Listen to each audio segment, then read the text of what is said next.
pessoal, olá família viva.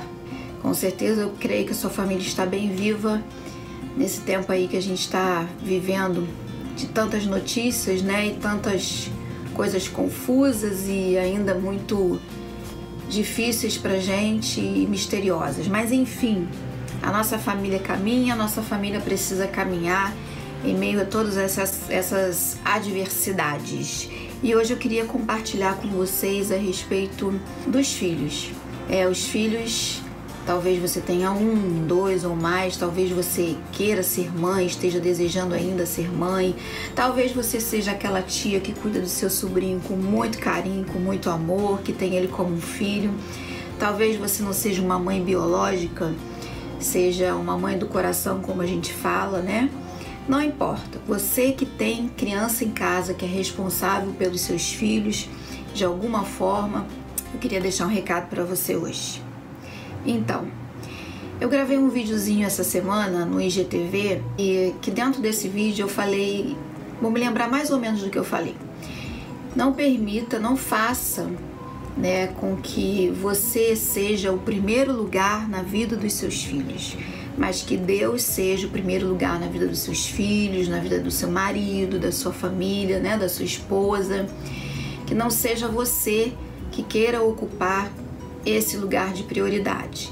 E pensando nisso, a gente enquanto mãe, enquanto pais, a gente tem um sentimento muito de posse sobre os nossos filhos, né? Os filhos são meus, né? O que eu tenho que é meu, o filho não é como o marido, né? Eu já ouvi frases mais ou menos assim: existe ex-marido, ex-mulher, mas não existe ex-filho, né? O filho é algo de muito precioso, né? Para muitos pais e para muitas mães. E é mesmo, porque filhos são presentes de Deus. A palavra diz que filhos são heranças do Senhor. E eu pensando nisso, eu tenho 4 meninas e eu fico olhando assim, eu falo, gente, eu tenho 4 filhos, né? Que maluquice. Eu sei que você pensa isso também, já pensou isso alguma vez de mim, né? Porque já fui na rua, já ouvi várias coisas na rua das pessoas falando sobre mim. Eu me lembro uma vez, só agora lembrando e abrindo parênteses, que eu tava grávida da Suzana, minha 4ª filha.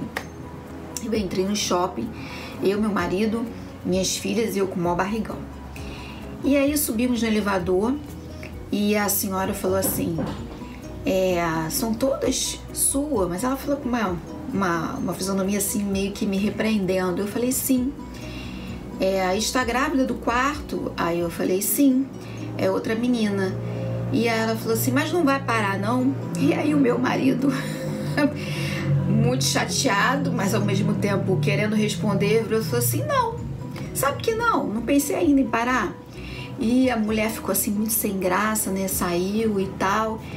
E situações assim, piadas, né, situações que eu já ouvi muito sobre a questão de ter muitos filhos, né, principalmente nos dias de hoje. Mas enfim, se a gente tem filho, se a gente não tem filho, se a gente tem um filho, se a gente tem 2 filhos, alguém sempre vai falar alguma coisa. É aquela velha história, tá namorando há muito tempo, você vai ficar noiva quando? Vai casar quando? Aí você casou quando vem o filho, e assim vai, né? Mas enfim, Deus deu uma família para cada um, não é verdade? Então a gente cuida e a gente planeja de acordo com aquilo que a gente deseja e que está no desejo de Deus, no coração de Deus. E ter muitos filhos é sinônimo de ter muita coisa, pelo menos era isso que se dizia aos nossos antepassados, né, que dizia a história nos tempos da Bíblia também, que quem tinha muitos filhos, né, era honrado, tinha seus guerreiros, poderia contar com os seus guerreiros. Mas Deus, ele tem um sonho para cada um, né? Os desejos do coração de Deus, eles não são iguais para cada um. Número de filhos não são iguais para cada um. Eu não quero entrar nessa discussão aqui de quantos filhos você precisa ter, ou tem que ter, ou se pode ter ou não. Isso é algo muito pessoal. Eu quero conversar com você sobre a questão de ter posse dos filhos, tomar posse dos filhos. A Bíblia, ela é muito sábia E tem uma palavra que eu gosto muito, que me ensina, sempre me ensinou na criação das minhas filhas, que é em Deuteronômio. Eu quero compartilhar com você.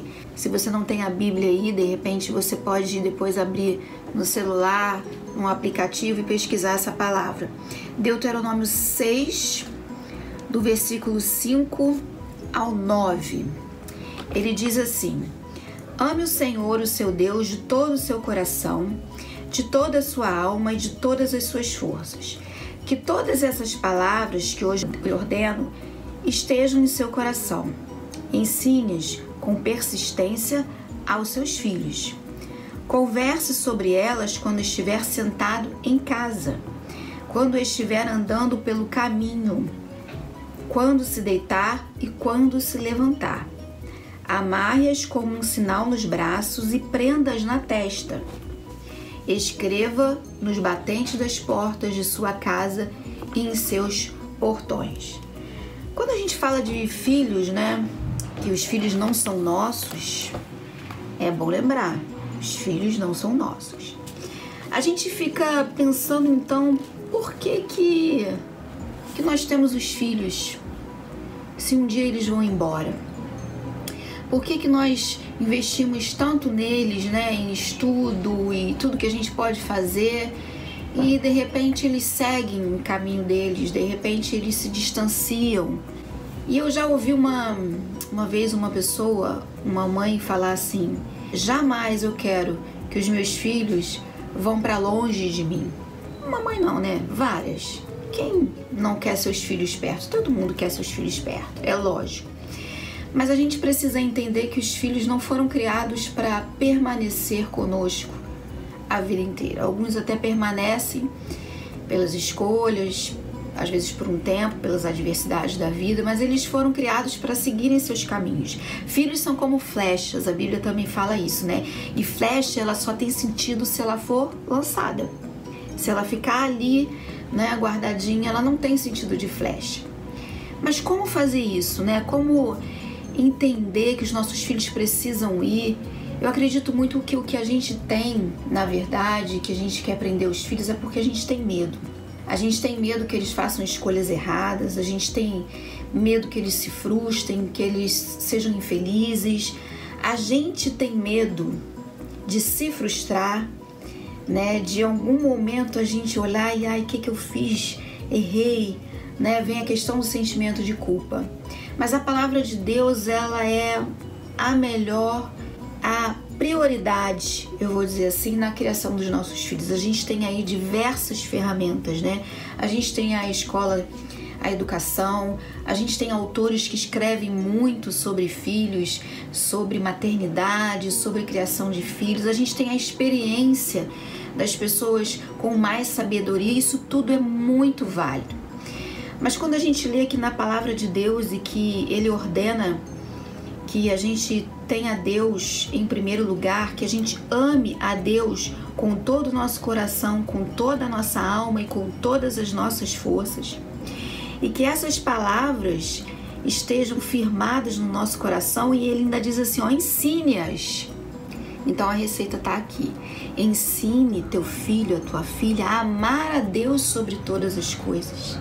A amar a Deus de todo o coração, de toda a alma, de todo entendimento, de toda a força. O segredo na criação dos nossos filhos está em mostrar para eles que Deus está acima de nós. Nós às vezes caímos num erro muito corriqueiro de achar que mãe e pai estão acima do bem e do mal. Que mãe e pai têm a única verdade, que mãe e pai sabem tudo. Nós não sabemos tudo e nós erramos também. E quando errarmos, é necessário pedir perdão aos filhos. Então a gente tem essa receita. Se Deus diz para nós que nós temos que amar a Ele em primeiro lugar, nós precisamos ensinar os nossos filhos a amar a Deus em primeiro lugar.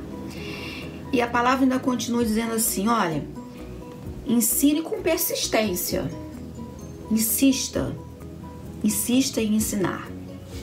Ensine aos seus filhos conversando com eles quando estiver sentado na sua casa, quando estiver andando pelo caminho, quando estiver deitando e quando estiver se levantando. Então são 4 dicas que nós temos de possíveis oportunidades para ensinar aos nossos filhos: em casa, no caminho, ao acordar e ao deitar-se. Esses 4 momentos a gente precisa valorizar junto com os nossos filhos. Na nossa casa, porque a igreja começa em casa, a educação começa em casa. No caminho, não é enviando ele para o caminho sozinho, é no caminho com ele, aproveitar as oportunidades. Eu entendo aqui que ensinar no caminho é aproveitar as oportunidades, aproveitar, de repente, quando você estiver andando na rua e ver alguma cena difícil, uma cena de violência, uma cena de miséria, uma boa cena, né, de alguém ajudando um idoso, de você ver atitudes positivas e também negativas e aproveitar aquele momento para ensinar teu filho. Algo que você veja na TV, algo que chame a atenção e que você possa estar ali junto com ele ensinando. Ao deitar, quando ele for dormir, poder abençoá-lo.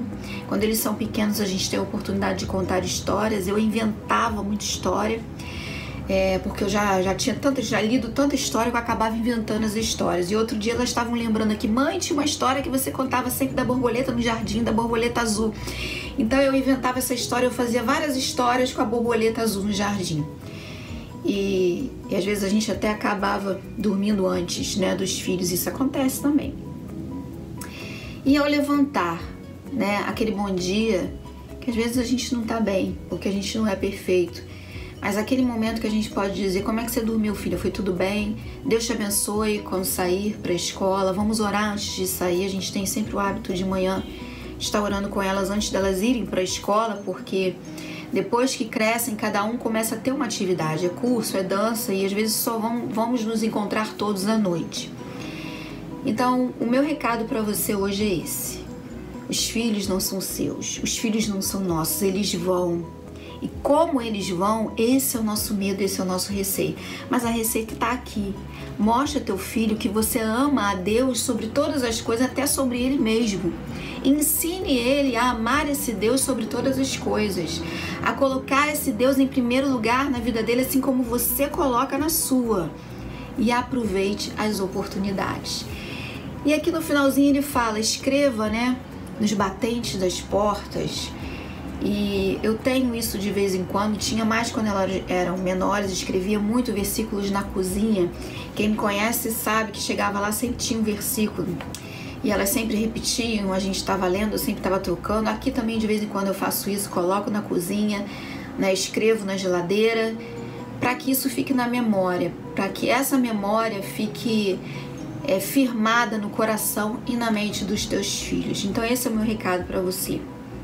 Que você permaneça nessa fé, que você permaneça com a sua família viva, sabendo que um dia os seus filhos vão, mas como eles irão, isso é que é mais importante, como eles irão, qual será a bagagem dele. Então, que Deus abençoe sua vida, que Deus abençoe teus filhos. Se os seus filhos já cresceram e seguiram o seu caminho, casaram, que Deus continue abençoando, que você seja um instrumento de bênção na vida dele, dos seus familiares. Se seus filhos são pequenininhos aí ainda, curta esse momento, porque eles vão crescer.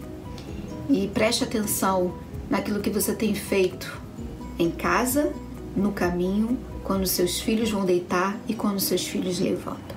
Um beijo grande, viva em família e que tua família permaneça viva. Beijo.